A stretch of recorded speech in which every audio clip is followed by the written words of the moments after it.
The off switch is not a side effect, it's the main feature. There's a new kind of risk built into programmable money, a risk that isn't theoretical. The real innovation behind CBDCs isn't just surveillance, it's the off switch. Cash can't be disabled. Bank accounts require legal process. But digital currency by design can be frozen or erased with a single command. Privacy is no longer a baseline, it's a feature, granted or revoked by authorities. Their anonymity vouchers proposed in the ECB's proof of concept act as temporary privacy passes for small transactions, issued by an AML authority, limited in scope, and always subject to removal. Privacy is rationed, not guaranteed. Every transaction is tied to an identity. Data is shared with authorities and intermediates on a need-to-know basis, a phrase that means the system, not the user, defines what's private. The architecture is built for instant compliance. Traditional banking has friction, manual reviews, procedural delays, human oversight. CBDCs remove those barriers. The ECB's Eurochain project demonstrates how a central bank or designated authority can freeze wallets at the ledger level. No paperwork, no warning. Countries have shown willingness to freeze digital funds during unrest. Power CBDCs would automate and expand. Distributed ledger doesn't mean decentralized control. Sweden's Riksbank designed its system to provide selective transparency, sharing information with regulators and intermediaries as required. The Bundesverband der Deutschen Industrie warns, programmable restrictions, money that expires, only works in specific locations, or shuts off after a set date,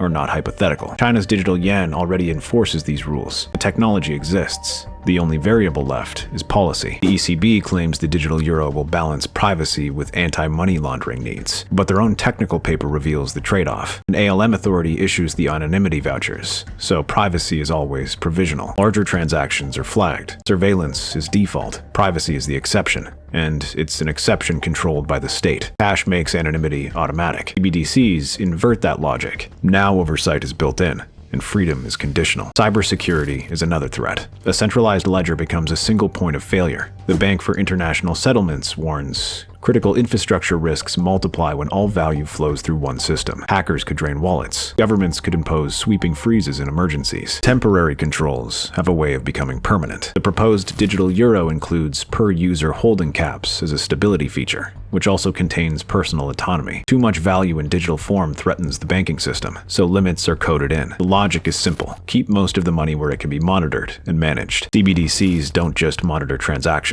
They embed the power to restrict, freeze, or erase value instantly, silently, and by design. The off switch is not a side effect, it's the main feature.